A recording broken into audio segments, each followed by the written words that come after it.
Class 4 students, आज आपकी English की क्लास स्टार्ट होने जा रही है जिसका लेसन 6 अनफॉरगेटेबल इंसिडेंट हम आज स्टार्ट करेंगे। तो आप अपने नोट्स का पेज नंबर 13, 14 और 15 ले लीजिए। जिन बच्चों के पास बुक्स अवेलेबल है वो देख सकते हैं कि आपकी बुक के पेज नंबर 15 पर आपको लेसन 6 अनफॉरगेटेबल इंसिडेंट आपको फुल चैप्टर पेज नंबर 16, 17 तक आपको कंप्लीट मिल जाएगा। आप इस चैप्टर को वहाँ जाकर रीड कर सकते हैं। साथ ही आपकी ऑनलाइन क्लासेस में यह चैप्टर आपको एक्सप्लेन कर दिया जाएगा। अभी हम आपके नोट्स कंप्लीट कर लेते हैं। तो आप अपने नोट्स का पेज नंबर 13 ले लीजिए। पेज नंबर 13 पर लेसन 6 अनफॉरगेटेबल इंसिडेंट के वर्ड मीनिंग्स आपको सबसे फर्स्ट दिए हुए हैं। वर्ड मीनिंग्स में आपको हार्ड वर्ड्स का मीनिंग इजी वे में बताया हुआ है, जिसमें से आपका फर्स्ट है सेरेमनी, अ फॉर्मल सेलिब्रेशन, यानी कि एक फॉर्मल सेलिब्रेशन जो सेलिब्रेट किया जाता है। Instructions, guidelines. Appliances, machine used in home, यानी घर में जो मशीनों का यूज़ किया जाता है उसे अप्लाइंसेस कहा जाता है। इनग्रोस्ड, लॉस्ट इन सम एक्टिविटी, यानी किसी तल्लीन यानी किसी एक्टिविटी में खोए रहना। सेंसलेस, विदाउट सेंस और लॉजिक, यानी कि बिना किसी सेंस या लॉजिक के।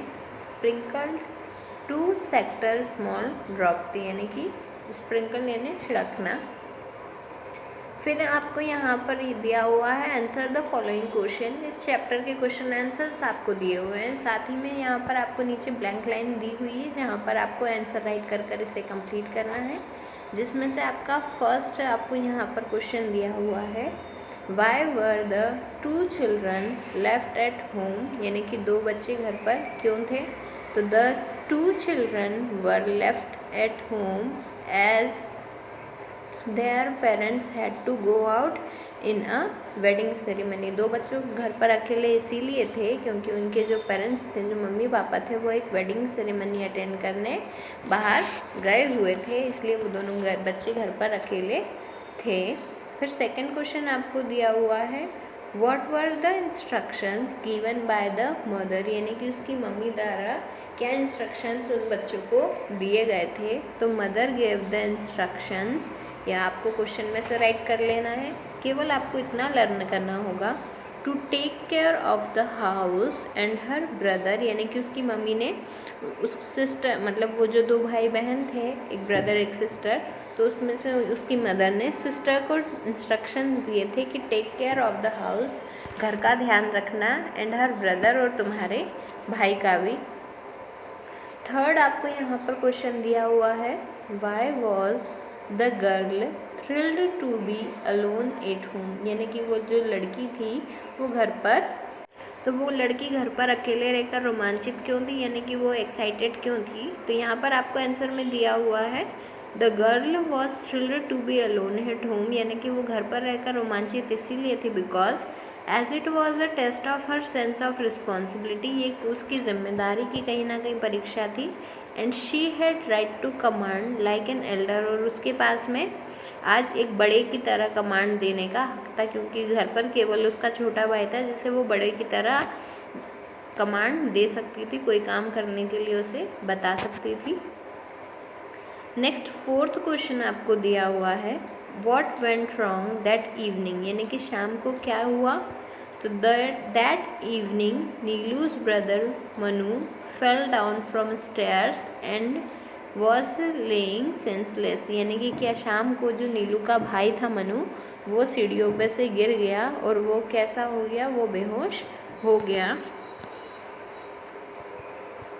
फिर नेक्स्ट पेज पर आपको पेज नंबर 14 पर आपको फिफ्थ क्वेश्चन दिया हुआ है why was the girl not able to contact her father, यानी कि वो जो लड़की थी वो अपने फादर से कॉन्टेक्ट क्यों नहीं कर पा रही थी। The girl was not able to contact her father because his mobile was out of reach, वो अपने फादर से कॉन्टेक्ट इसलिए नहीं कर पा रही थी क्योंकि उसके पापा का जो मोबाइल था वो आउट ऑफ रीच आ रहा था। फिर सिक्स्थ क्वेश्चन आपको दिया हुआ है how did she manage to contact her parents, यानी कि उसने कैसे अपने पापा मम्मी यानी कि अपने पेरेंट्स से कॉन्टेक्ट करने की कोशिश की।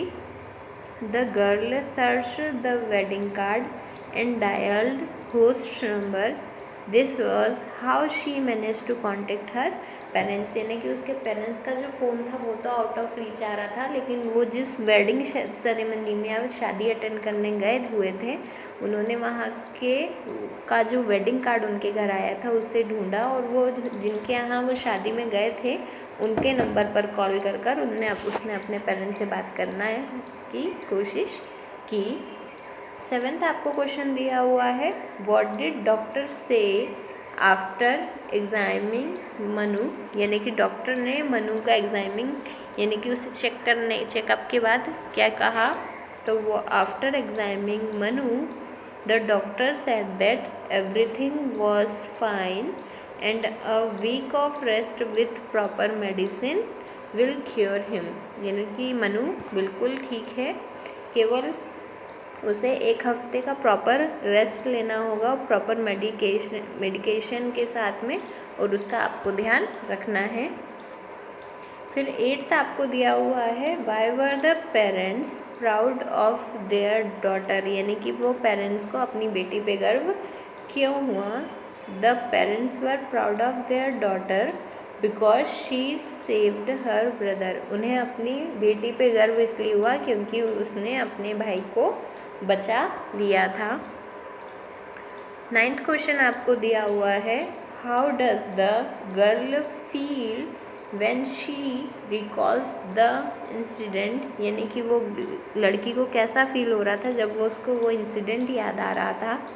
When the girl recalls the incident, her body started shivering, यानी कि अगर उसे वो इंसिडेंट अगर याद आ रहा था तो वो शिवरिंग यानी कि वो कांपने लगी थी।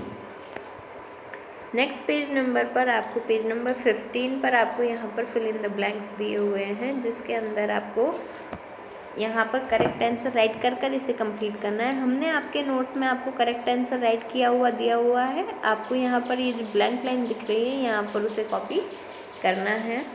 फर्स्ट आपका है, once parents had to go out in the, यानी कि उसके पेरेंट्स कहाँ गए हुए थे, इन वेडिंग सेरेमनी।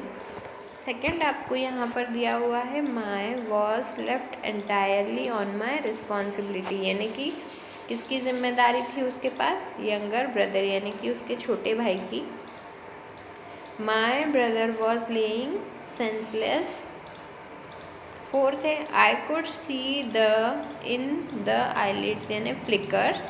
जब आप ये चैप्टर रीड करेंगे तब आपको यहाँ पर ये जो वर्ड्स हम फील कर रहे हैं इनके बारे में पता होगा।